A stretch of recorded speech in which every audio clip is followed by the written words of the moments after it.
الحمد لله وكفى والصلاة والسلام على عباده الذين اصطفى خصوصا على أفضلهم وخاتم النبيين محمد الأمين وعلى آله وصحبه أجمعين وبعد. We begin with Allah's blessed name. We praise Him and we glorify Him as He ought to be praised and glorified. And we pray for peace and for blessings on all His noble messengers, and in particular on the last of them all, the blessed Prophet Muhammad sallallahu ta'ala alayhi wa sallam. Today's session is one in which we seek to introduce Islamic eschatology, strange word, or ilmu akhirul zaman, everybody knows that. And we begin by asking some questions. These are important questions, and they require answers. But before we ask the questions, let us turn to the Quran, to Surah Al-Nahl of the Quran, with which you are all familiar. Anytime Imran Hosein speaks, he always goes to this verse of the Quran.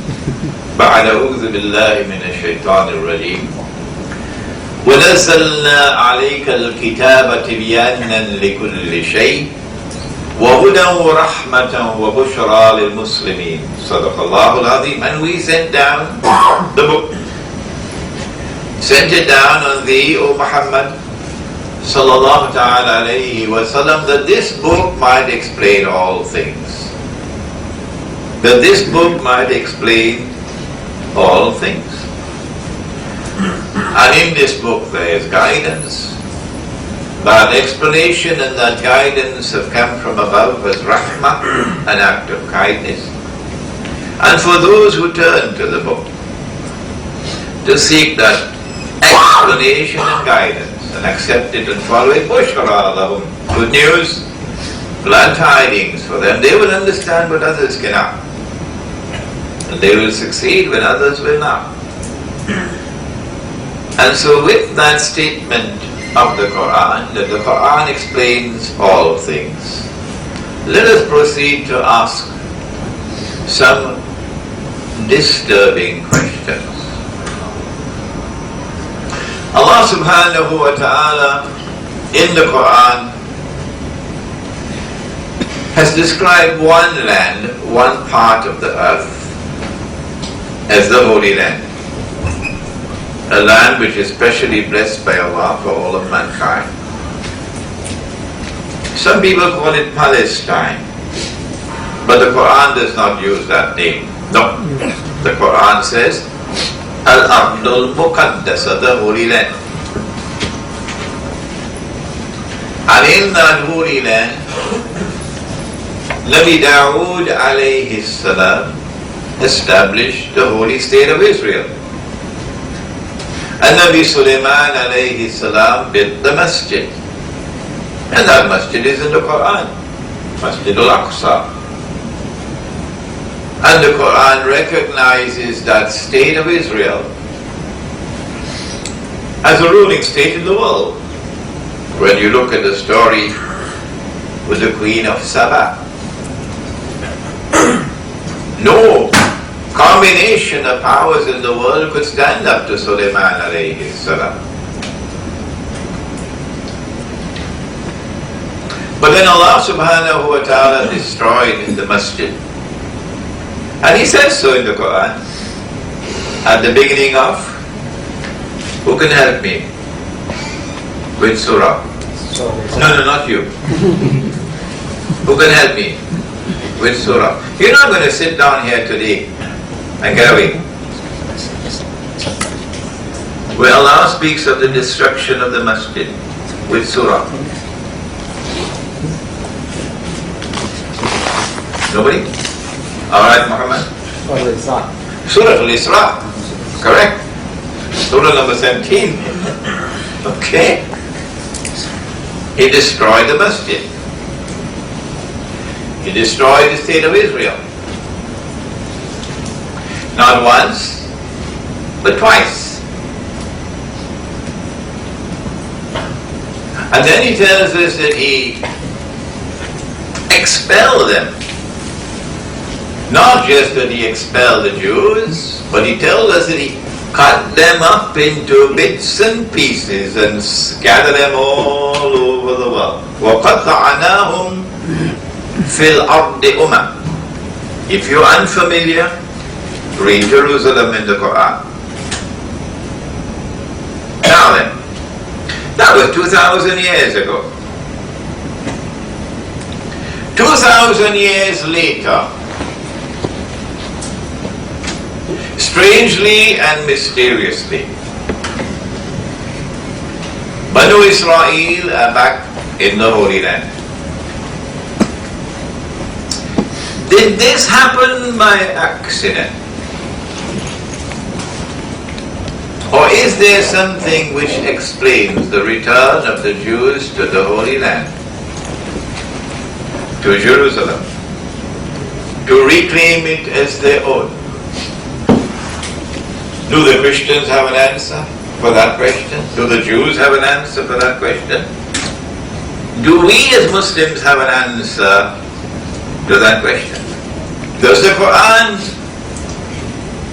provide an answer to that question?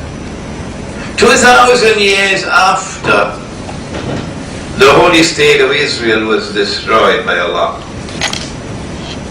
divine command, He used first a Babylonian army, and then He used secondly a Roman army. And the masjid is destroyed. The masjid was lying in ruins when Nabi Muhammad alayhi salatu wasalam went on the Mi'raj. But 2,000 years later, strangely and mysteriously, I mean, you have to be living on the moon not to know it, that the state of Israel has been restored in the Holy Land, and we ask a question. And we want an answer. Is there an explanation? Does the Quran and does the ahadith of Nabi Muhammad alayhi salatu wasalam provide an answer?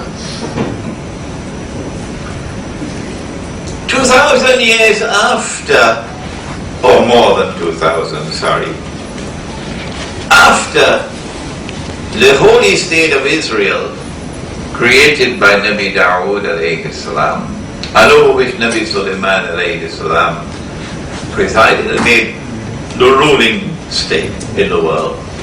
2,000 years later, or far more than 2,000 years later, a state of Israel in the Holy Land is now poised.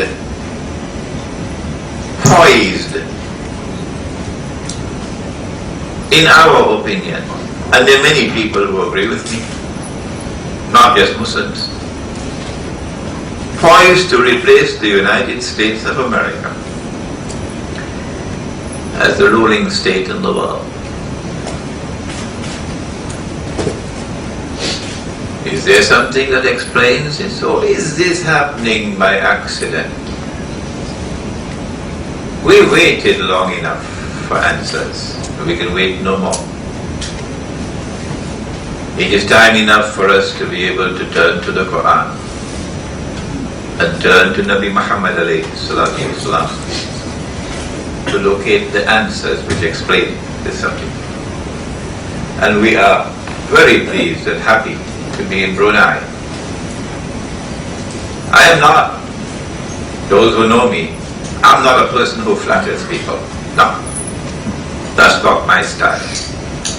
But I'm happy to be in Brunei, where you have a sultan who is calling for Islam, publicly calling for the enforcement of Islamic law. So this is an important moment in history. And the Sultan needs help. The people must respond to his call and support him. And part of the process of supporting him to bring back Islam is in Islamic eschatology.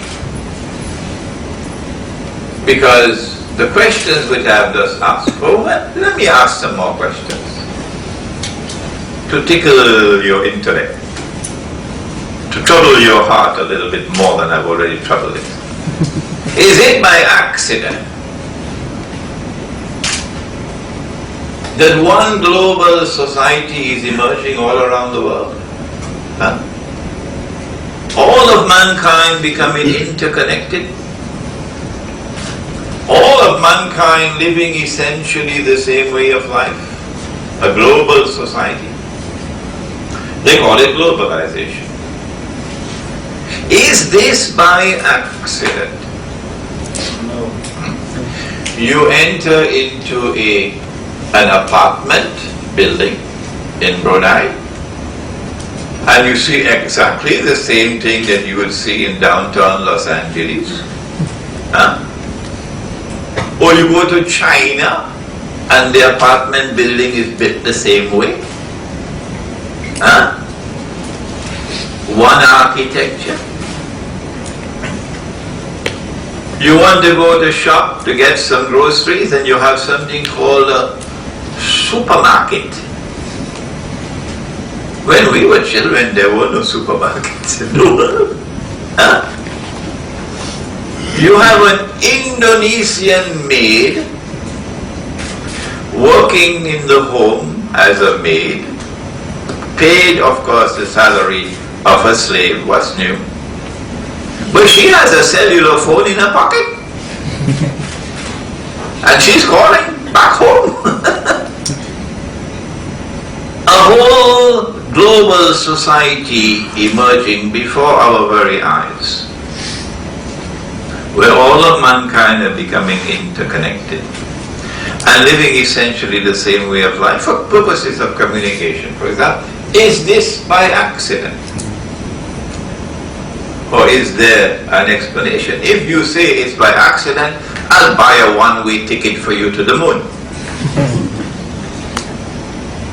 Is it by accident that the world of women today is acting in a very strange way? Very strange way. When I was a child, a boy, long, long, long ago, we never saw a girl in blue jeans. No. If we'd seen a woman or a girl in blue jeans, we'd say the sky is falling down. No. Because women dress like women and men dress like men. And now we live in the embrace of a feminist revolution which is sweeping the world, in which women are dressing like men and men are moving in that direction as well, to dress like women, because of course the first thing a man has to do, you know what, if he wants to dress as a woman to attract another man, he's got to shave off the beard. You can be angry with me now, but after the lecture we'll be friends. Is this by accident that women are now dressed and yet naked? Or is there something which explains the feminist revolution? Disturbing questions I'm asking. And we want answers. We are not going to allow you to sit down silently anymore. We demand answers. You have to give us answers. And if the answers are there in the Quran and in the ahadith of the Prophet Muhammad ﷺ, we ask Allah most kind to open the doors that those answers may reach the people. And He has been opening the doors Alhamdulillah. We live in a strange economy today, isn't it? Where wealth no longer circulates through the economy. No. Around the world today, the rich are now permanently rich forever and ever and ever and ever. And the poor are imprisoned in permanent poverty and moving to destitution forever and ever and ever and ever. Is this happening by accident? One part of the world on the gravy train, and the rest of mankind moving to slavery. Is this happening by accident? I can go on, But I think that these are questions which demand answers. And I want to say to you that the only one who can answer these questions, the only person who can answer these questions, the only one, the only human being who can answer these questions is Nabi Muhammad sallallahu alaihi wasallam. Only one human being. The Christians have some answers. The Jews have some answers. But we have all the answers because of our Prophet sallallahu alaihi wasallam. And the answers are located in this branch of knowledge. Ilm Akhir al-Zaman, or Islamic Eschatology. So this is my introduction to suggest to you that this is indeed an important branch of knowledge and we ought to direct attention to study it.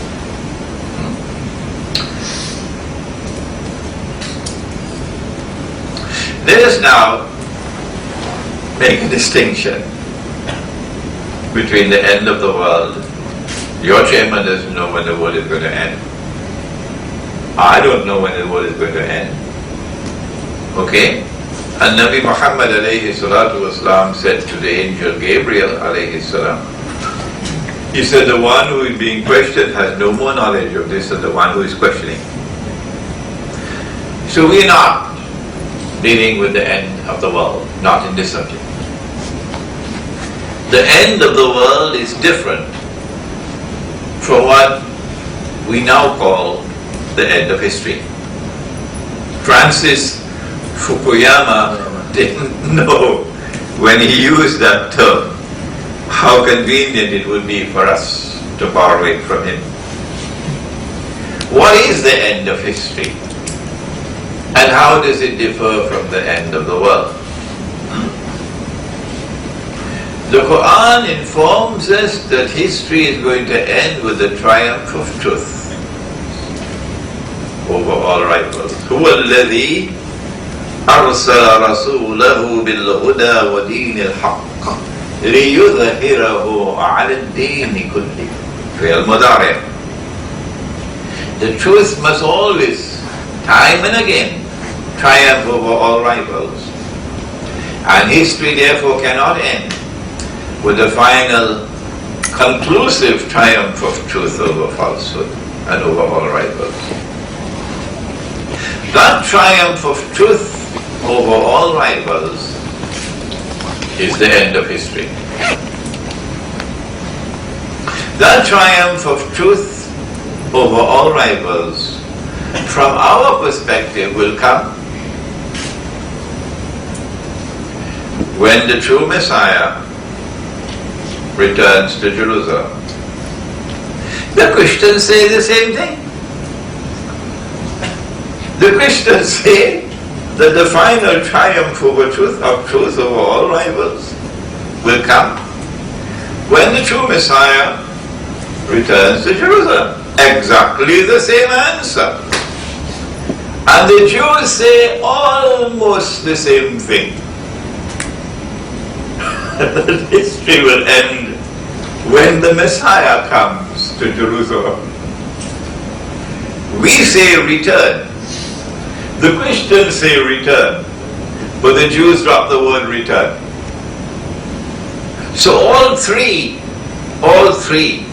Islam, Christianity and Judaism have an almost identical viewpoint on how history will end, namely that the Messiah will come to Jerusalem.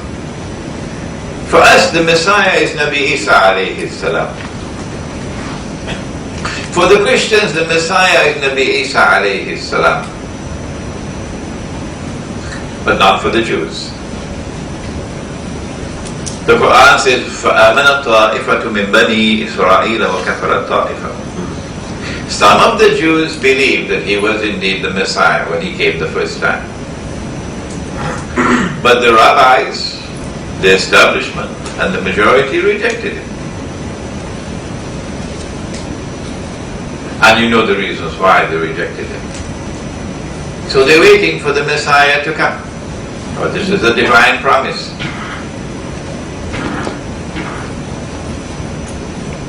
And when the Messiah comes, he will rule the world from Jerusalem. And that will be the triumph of Judaism and the validation of the Jewish claim to truth.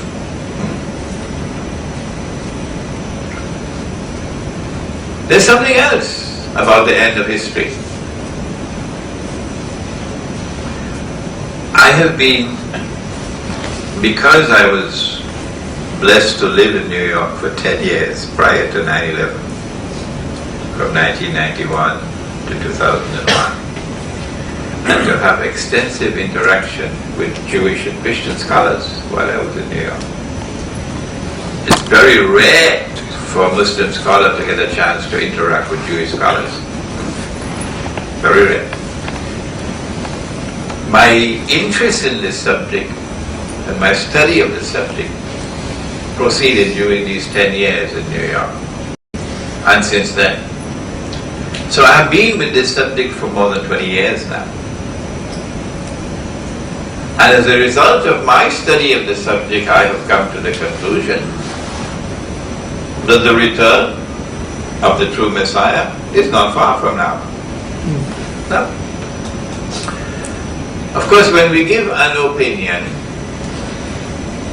only Allah does not make mistakes. And when we give an opinion out of respect for truth,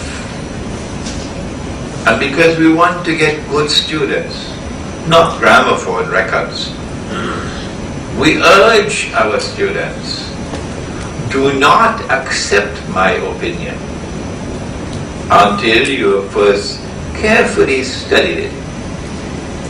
And only when you are convinced that it is correct, only then do you accept it. And so the scholars of Islam would always say, when they give an opinion, they would say, Allahu A'lam. Allah knows best. I came to the conclusion that we are probably about 20 to 30 years away from the return of the true Messiah. And when we look across there in the world of Christianity, you would see that the whole Christian world is agitated today. And they are expecting the imminent return of Jesus alayhi salam. So they also hold the same view. And when you go to the world of Judaism and listen to what the rabbis are saying, it's the same thing. They believe that the Messiah is around the corner. So there is a confluence of all three faiths here on this subject. What Islamic eschatology does is to go to specific verses of the Quran and to a hadith of Nabi Muhammad alayhi salatu wasalam, and seek to apply and seek to interpret those verses, sometimes for the first time ever, so that they explain the existing reality in the world today. Before I pause to ask your questions on what has so far been presented, Let me give you an example of what Islamic eschatology can do.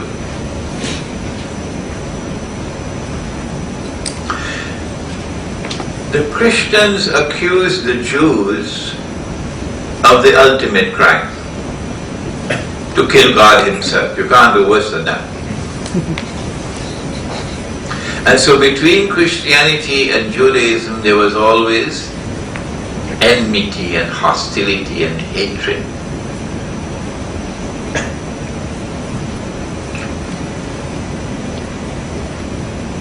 And yet today, Christians and Jews have come together in Europe. A Jewish-Christian alliance has emerged.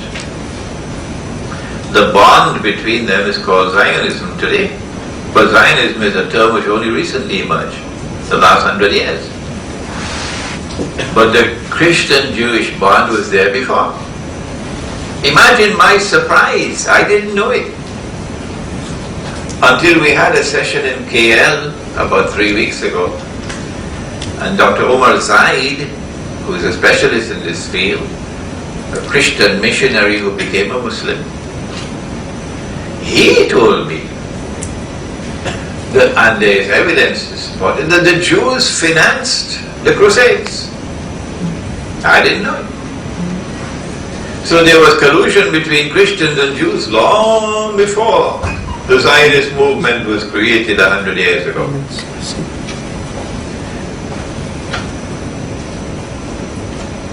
That Jewish-Christian alliance, that Zionist alliance, today rules the world.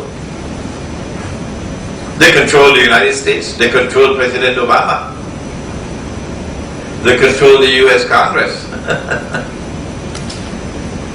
It is that Judeo-Christian alliance which controls the United Nations, which controls, not absolute control of course, the International Monetary Fund. It's that Jewish-Christian alliance which has given us today's monetary system of paper money and tomorrow's system of electronic money. And it is that Jewish-Christian alliance which worked for the liberation of the Holy Land for the Jews, for the restoration of a state of Israel in the Holy Land, and which has protected that state of Israel and caused it to grow and grow and grow and grow until today it is on the verge of becoming the ruling state in the world. Is there anything in the Quran which explains this phenomenon of a Jewish-Christian friendship and alliance, reconciliation between the two? Is there anything in the Quran? If you go to the books of tafsir, they could not at that time understand what we can understand today, when the events have already unfolded. And so I want to introduce to you this pivotally important verse of the Quran in Surah Al-Ma'idah. Some of you may have already heard me speaking on it. And after I finish presenting this verse of the Quran, we'll pause for a while. Allah speaks in the Quran in Surah Al-Ma'idah, verse number 51. And He says, يا أيها الذين آمنوا لا تتخذوا اليهود والنصارى أولياء. O you who have faith in Allah, do not take the Jews and do not take the Christians as your friends and allies. And now we are presented with the problem of methodology.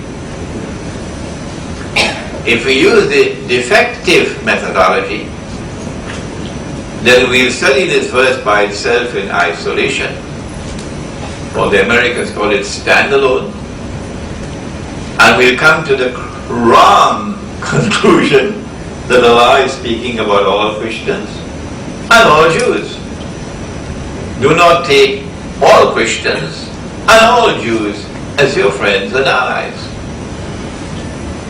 But if you use the correct methodology, which Allah Himself has taught at the beginning of the Quran, but we don't have the time now to teach it, and we go to the whole of the Quran, then the evidence is clear as daylight. And we don't have the time to give it an evidence today. That no, Allah could not be speaking about all Jews and all Christians. That is wrong. Well then, if he's not talking about all Jews and all Christians, which Jews and which Christians? And from the time we ask that question, the answer is right there in the words which follow.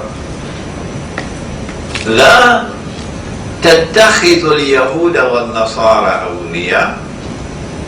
And then the words which now follow, بعضهم أولياء بعض. بعضهم أولياء بعض. Meaning, do not take such Jews and do not take such Christians as your friends and allies, who themselves are friends and allies of each other. بَعْدُهُمْ أَوْلِيَاءُ بَعْضٍ. Allah is not speaking about an individual Christian who has a Jew as his neighbor. No. That's not proper application of the verse. He's talking about an alliance of Jews and Christians. When that alliance emerges, and the Quran is anticipating it, then you are prohibited by the Quran from being friends and allies of that Jewish-Christian alliance. That Jewish-Christian alliance emerged in Europe. The Vatican played a strategically important role in bringing about that reconciliation and paving the way for that alliance. It is that Jewish-Christian alliance today which we call the Zionist alliance. Okay? And this is the Quran, 1400 years ago, explaining to us something that is to occur. And if we neglect the Quran, we pay the price for it. But the Quran goes on to say something more. وَمَنْ يَتَوَلَّهُمْ مِنْكُمْ فَإِنَّهُ مِنْهُمْ. Whosoever from amongst you turn to them with friendship and alliance, you now belong to them. You lost your Islam.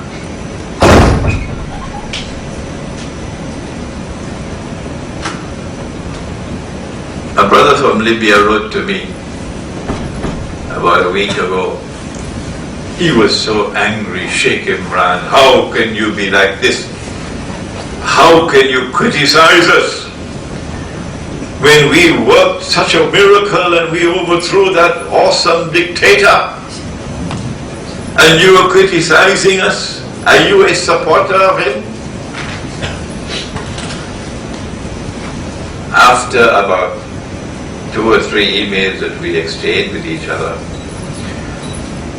and he understood for the first time this verse of the Quran, that same brother turned around now and recognized the mistake that they made in Libya in making an alliance with NATO, because NATO, or the North Atlantic Treaty Organization, is a Zionist movement.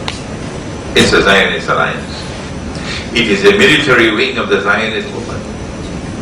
And now that same Libyan brother, who 1 week ago was throwing stones at me, is now providing me with information that will be helpful to me when next I lecture on the subject. Alhamdulillah for that. وَمَنْ يَتَوَلَّهُ مِنْكُمْ فَإِنَّهُ مِنْهُمْ. Whosoever from amongst you turn to them with friendship and alliance, now belong to them. You've lost your Islam. In Allah la yahdi al-qawm al-zalimin. Surely Allah does not provide guidance for a people who have this as their trademark. The Zionist movement, a Fulham, a people of wickedness, of oppression. Here is a stunning example, an absolutely stunning example of a verse of the Quran explaining the world today and providing us with absolutely strategic importance, a verse of strategic importance for us to understand what is happening in the world today and what we can expect tomorrow.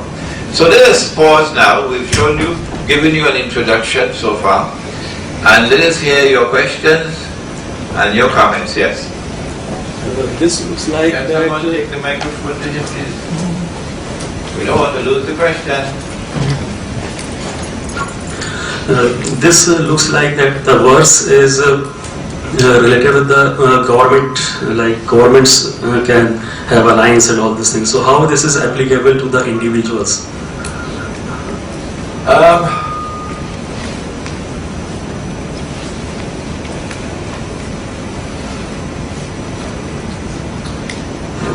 An individual who makes friend with another individual, a Jew or a Christian.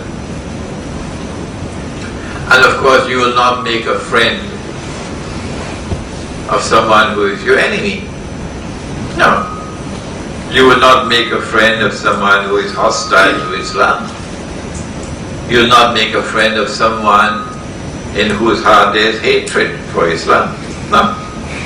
So this verse does not prohibit you from having a Christian as your friend. We may even have some Christians here in this gathering. This verse does not prohibit you from having a Jew as a friend. But this verse does prohibit you from maintaining friendly ties with those who belong to that alliance. Why did you say that? Yeah. We wanted to organize a Jewish, Christian, Muslim dialogue on Signs of the Last Day at the University of Cape Town in South Africa 4 years ago. You were there? Yes. Okay, he was there. 4 years ago. And a Christian bishop, white Christian bishop, South African, he accepted the invitation to represent Christianity. A very dignified man, a learned man. And then when my students approached the Jews, they were choosing a rabbi. But I said, I will not sit on the same stage and dialogue in a friendly dialogue with any rabbi who is a supporter of the state of Israel. So I want you to ask the rabbi, what are his views about Israel? And from the time my students began to question, the Jews backed out. They said, this is not a religious forum, this is a political forum. So they backed out. Why? Because I was not prepared to sit down on the same platform and engage in a friendly dialogue with any supporter of the state of Israel. Eventually, the dialogue took place. And you could look at it on YouTube. There were more than 500 people in the auditorium that night. The place was packed. And many of them were Jews. And the leader, the head of the Jewish community in Cape Town, was sitting in the front row. And the dialogue that took place between the Christian bishop and myself went off so well. It was so pleasant. No one throwing stones at each other. No. Because I can have a friendly dialogue with someone who is not my enemy. And when you look at that recording on YouTube, you'll see he held his position, I held my position. And we had a very interesting dialogue. And the audience applauded us over and over again. At the end, they were so happy.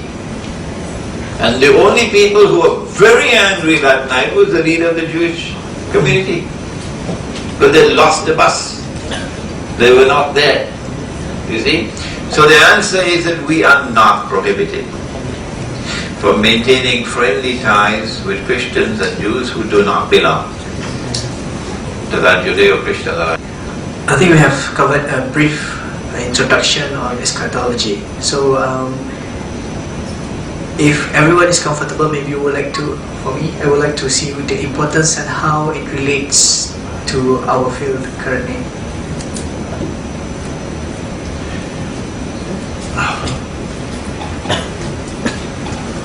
You cannot understand the world of politics today without Islamic eschatology. You cannot understand the world of economics today, and monetary economics today, without Islamic eschatology. You'll be surprised. Because of Islamic eschatology, we know that tomorrow the world is going to use gold and silver coins as money. No monetary economist anticipates that now. But eschatology allows us to understand that there is a tomorrow which is coming when the world will return to gold and silver coins as money. And I have prayed to Allah to kindly take me away from the world. I don't want to live to see that day, because the shame and the disgrace will be too great for me. That my people still remain with the bogus and fraudulent and utterly haram paper currencies which has come from that Jewish-Christian Zionist alliance, and with even more haram electronic money. And we have abandoned the dinar and dirham which is in the Quran and which is in the Sunnah. And only when the rest of the world, when they return to gold and silver, then we slavishly return with them. I don't want to live to see that day, because the shame and disgrace will be too great for me. But those who will not do anything, and they have the capacity to speak, they have the status in society to be able to speak, but they will not speak. And they will do nothing to restore gold, dinar and silver dirham as money. Oh Allah, keep them alive. Even if they have to live and with walking sticks, keep them alive. So they will witness that moment of shame and disgrace for this ummah. It is this subject which explains that phenomenon of monetary economics that I have spoken about. But let us look at the political side. How important is Islamic eschatology when we apply it to understanding the politics of today? We are at the moment on the verge, on the brink. Maybe we have 2 or 3 months left. That's all, before an attack is launched on Iran.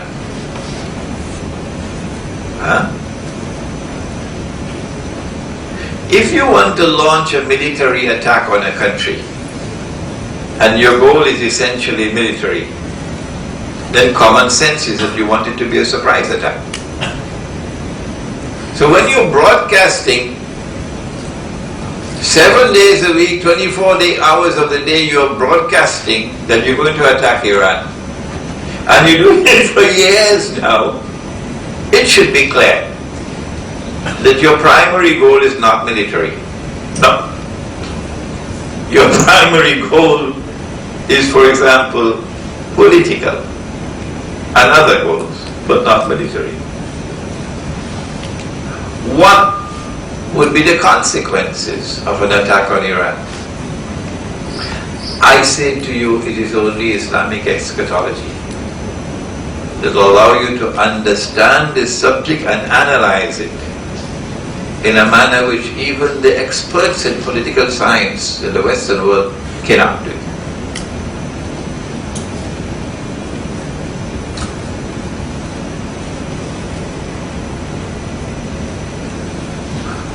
One of the most important things of all of an attack on Iran, and which the American armed forces understand very well, is that an Israeli attack on Iran is going to eventually provoke a world war. The US armed forces have no problem with attacking Libya. It's it's a piece of cake, they call it. It's a walkover. But Russia? Oh no, not Russia. Because if you have war with Russia, it's going to be nuclear warfare. And large numbers of American cities are going to be reduced to ashes. The American armed forces understand that. And so they don't want an attack on Iran because of the implication that it is eventually going to lead to world war. But Israel is insistent. Israel doesn't care. Israel doesn't mind the world being destroyed. The Zionists don't care for that. World war, no world war. We're going to proceed. That coming conflict, because now the attack on Iran is almost certain. That coming conflict between the two giants, the Russian-led alliance, which I believe China is going to be part of it, both nuclear power, and the Western alliance, is going to devastate the world. Thousands of nuclear weapons are going to be used if Iran is attacked. The American armed forces understand that. They know it. And so we're looking maybe how much, 20 years from now, that events will unfold in such a way that the world war will take place. Many of you will say, no, not 20, much less than that, if Iran is attacked. Does the Quran speak about an event which will destroy all cities and all towns? Is there anything in the Quran about that? Yes, in Surah Al-Isra. وَإِن مِّن قَرْيَةٍ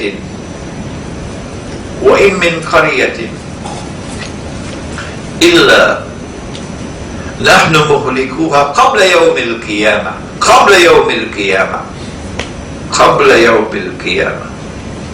There is not a single town or city that we will not destroy before the end of the world. أَوْ مُعَذِّبُوهَا عَذَابًا شَدِيدًا, or punish with terrible punishment. كَانَ ذَلِكَ فِي الْكِتَابِ مَسْطُورًا. And this is something inscribed in the book. My study of the subject of Gog and Magog, and I wrote the book, which it has not as yet been approved for Brunei, but we hope it will be approved soon, inshallah. An Islamic view of Gog and Magog in the modern world. That subject allows me to anticipate a clash between Gog and Magog. And that coming world war, I can therefore anticipate, will destroy the towns and the cities. And as a consequence, I've been telling my students, move out of the towns and cities and go to the remote countryside. And make sure you have food and you have water. And you know that you're in a remote countryside when you're out of electronic range. Because once you're within electronic range, you'll be incinerated. So if you can use a cell phone, keep on going. You're not yet in the remote countryside. But there are many more immediate implications. This one may be 20 years away from now. The Russian-American clash of the giants. There are many more implications of an event which is around the corner. The attack on Iran is I believe, will be used to provoke Sunni Shia civil war in the world of Islam. And so you will find that over the last few years, one particular group of Muslims has been vociferous in his attack on the Shias, declaring them to be kuffar and declaring them to be wicked and declaring that they are the Zionist agents and all these kinds of things. Whereas Shia and Sunni have lived together in many parts of the world in peace and harmony. Yes. And yet you have this wicked attack being launched. And Shia Iran is supporting the Palestinians. And Shia Iran is standing up to the United States and standing up to Israel. And yet the attack on the Shia is so vicious. I am under attack as well, because I would not say that the Shia are kuffar. And so I am saying to you that as soon as the attack on Iran is launched, look to see the flames of Sunni Shia civil war in the world of Islam, which will create immense problems for Pakistan, for example. There are other implications. The Sunnis believe that Imam al-Mahdi will come. The Shia believe that Imam al-Mahdi will come. In fact, he's their Imam. And when we say no, Imam al-Mahdi is not going to be Shia, oh no, they're quite surprised by the statement. I anticipate that an Imam al-Mahdi has already been groomed and trained, so that as soon as Israel attacks Iran, they're going to bring him out of the closet. And the world of Islam is going to be surprised by this propaganda offensive now. Imam al-Mahdi is here. Of course, he will not be Imam al-Mahdi.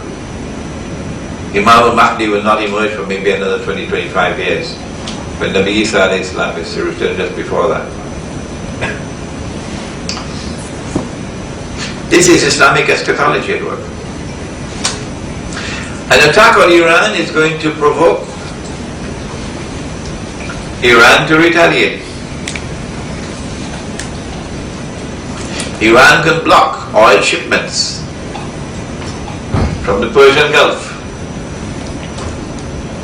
So what's going to happen to the price of oil as soon as Israel attacks? The price of oil is going to shoot up to the sky. And what's going to happen to the US dollar? Oh, you don't need a PhD to understand that. The US dollar is already on the verge of collapse. It will not survive an Israeli attack on Iran. The US dollar will collapse.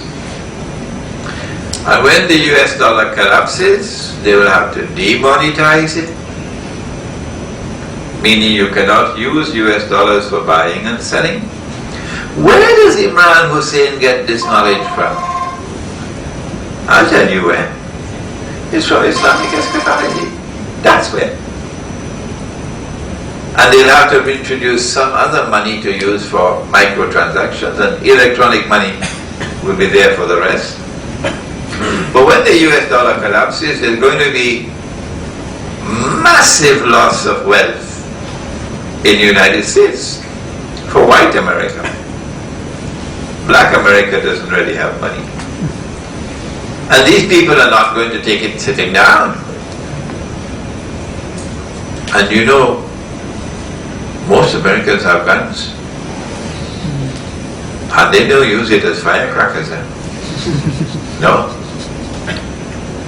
So when that crash of the dollar comes, and the demonetization of the dollar, look out for riots in the United States.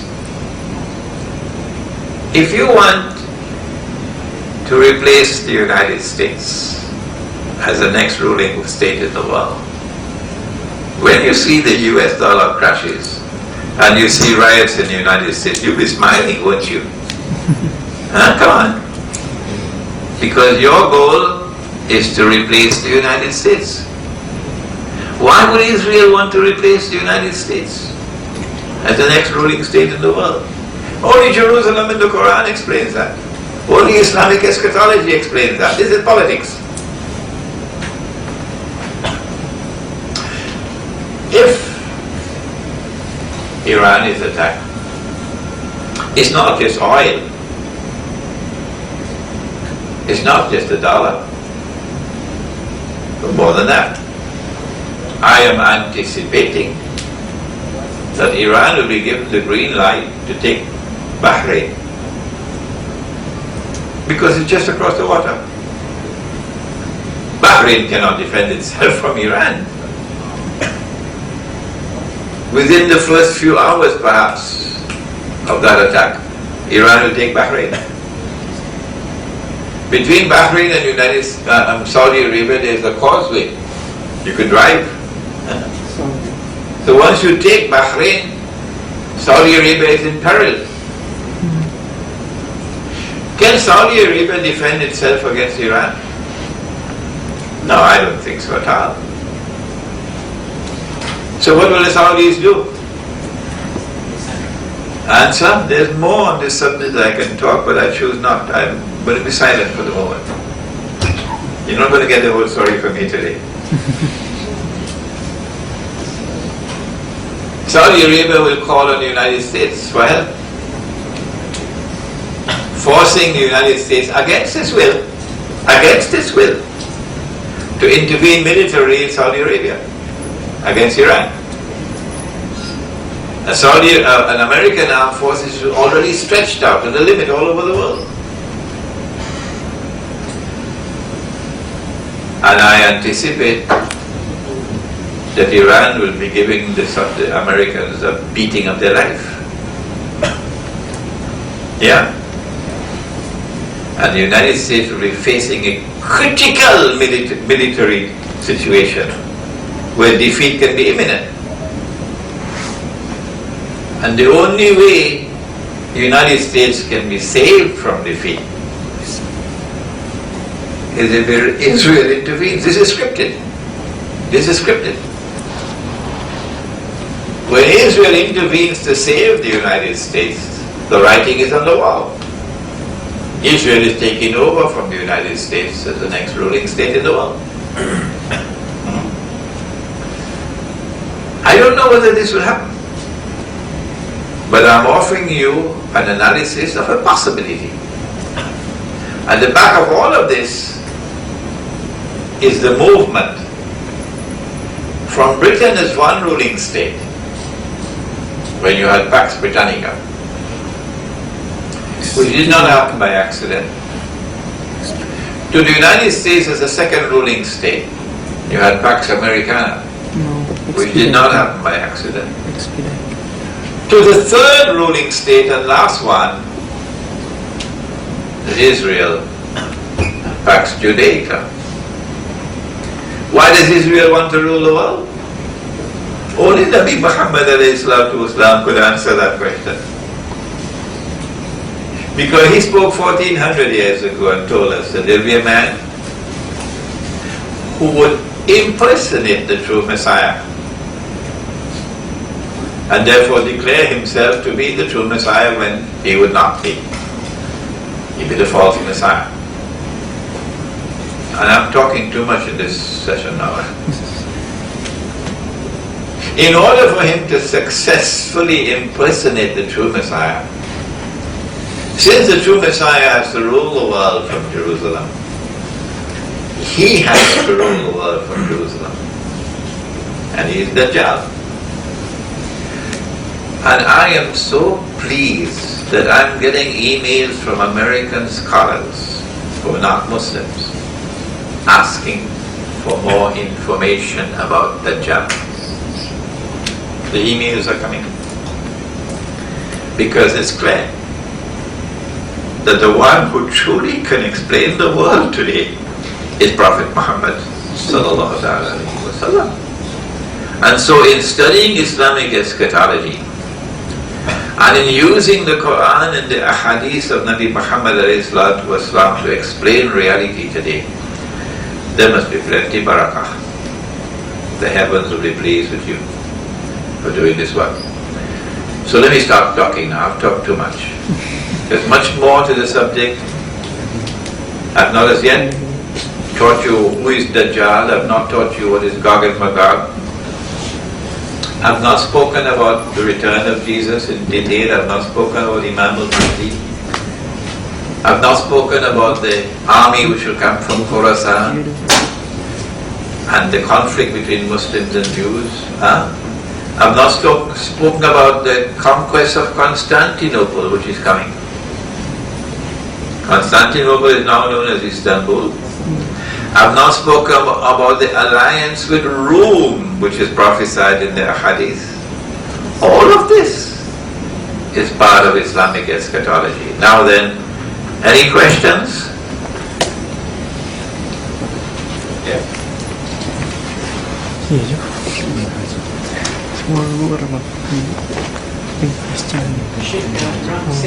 Is there anything in Islamic eschatology related to the education system in this present world? Good question.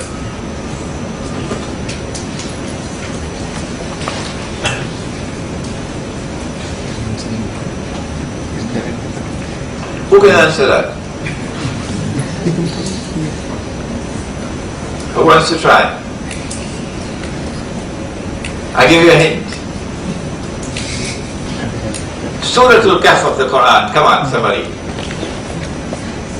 And the pursuit of knowledge in Akhir Zaman.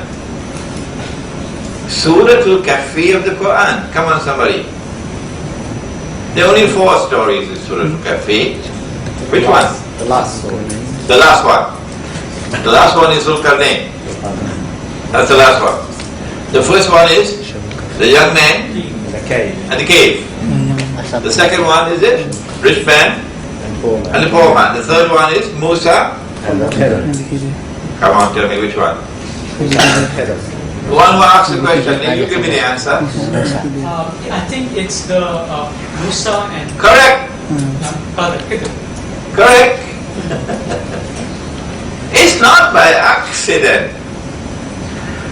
The story of the event of Musa alayhi salam and Khidr alayhi salam was set down and sent down in Suratul Kahfi of the Quran.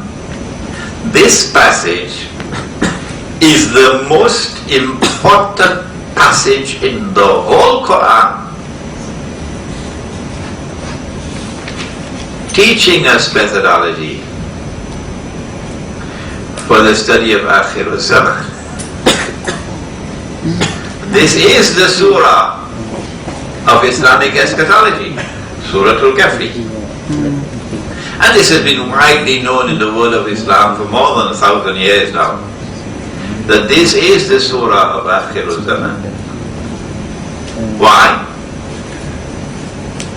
Dajjal is not mentioned in the Quran by name.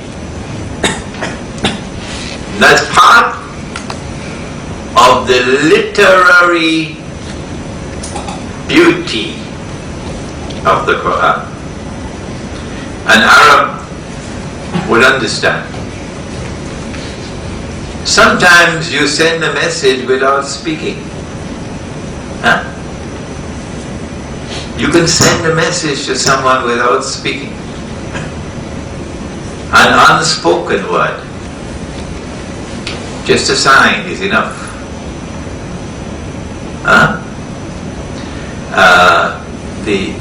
I quoted last night at a private home an expression that my teacher used in Urdu. Maulana Dr. Fadl Rahman Ansari rahimahullah. He said, "Aqlman ke liye ishara kafi hai." For the one who is intelligent, you don't need to do more than simply give a sign. You'll understand. Okay? So this is part of literary beauty and literary excellence. That sometimes you teach a subject without actually using words, but sending signs. And so while Dajjal is not in the Quran by name, there are lots of signs in the Quran for those who are intelligent. And Nabi Muhammad ﷺ said, recite the first 10 verses of Surah Al-Kahfi for protection from the fitna of Dajjal. So you should at least memorize the first 10, okay? This is the only surah of the Quran linked by the Prophet himself, alayhi salatu wasalam, with Dajjal. Secondly, this is the surah of the Quran that introduces the subject of Gog and Magog. So this is the surah of Islamic eschatology. And it is in this surah that Allah subhanahu wa ta'ala gave us the encounter between Musa alayhi salam and Khidr alayhi salam.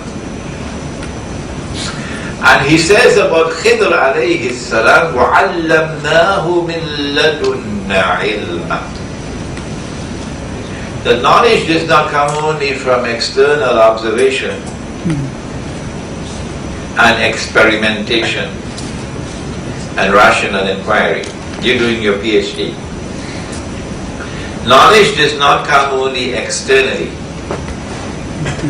Knowledge also comes internally. Every scientist knows that. Scientists make amazing discoveries of science because of insight, a flash of insight. Because you've done your homework, and then Allah blessed you with a flash of insight. So knowledge for us comes not only externally but also internally. The heart, when it has nur in it, the heart can see what otherwise cannot be seen. And if the heart cannot see, even if you're driving a BMW outside, or Mercedes-Benz, I see a lot of them in Brunei. If the heart cannot see, then Allah says of you, you're just like cattle. You're worse than cattle. أُولَٰئِكَ كَالْأَنْعَامِ بَلْ هُمْ أَضَلُّ. So a warning is given about knowledge and education in Akhir al-Zaman. That in order to penetrate the reality of the world in Akhir al-Zaman, you need more than external knowledge. You also need internal knowledge. But Surah Al-Kahf of the Quran, in the story of Musa alayhi salam and Khidr alayhi salam, tells us that the one who has the capacity, the intellectual capacity to penetrate reality, you'll find him only at that place where the two, help me, the two oceans meet. Correct. Majma'ul Bahrain. Majma'ul Bahrain. Where the two oceans meet. Imam Baydawi, rahimahullah, is the only mufassir who has explained and interpreted. He says that the ocean, the two oceans are the ocean of knowledge, externally acquired, and the ocean of knowledge, internally received. The ocean of knowledge, externally acquired, and the ocean of knowledge, internally received. And that these two oceans of knowledge should not exist as two separate oceans, but rather they must come together. Majma'ul Bahrain. They must come together to form an integrated organic whole. When you pursue that knowledge with such a teacher,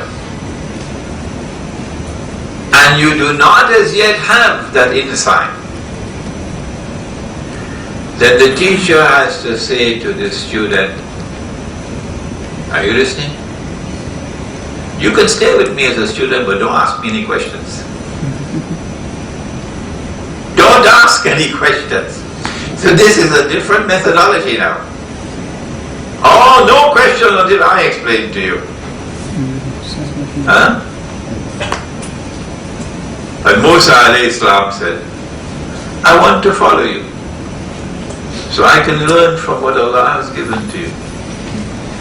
Do you know what he said to him? These two ayat of Surah Al-Kahfi are so important. Try to get it on a plaque and put it on the wall of your room, your home, so you see it every day. إِنَّكَ لَن تَسْتَطِيعَ مَعِيَ صَبْرًا وَكَيْفَ تَصْبِرُ عَلَى مَا لَمْ تُحِطْ بِهِ خُبْرًا. You will not be able to show patience with me in the study of this subject. No. And how can you show patience in respect of that which lies beyond your comprehension? And so the rational inquiry, the experimental method, the externally acquired knowledge cannot on its own penetrate ilmu akhir zaman. That's the difference in methodology.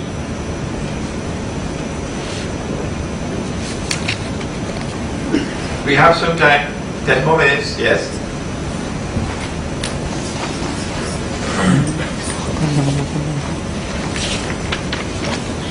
Here is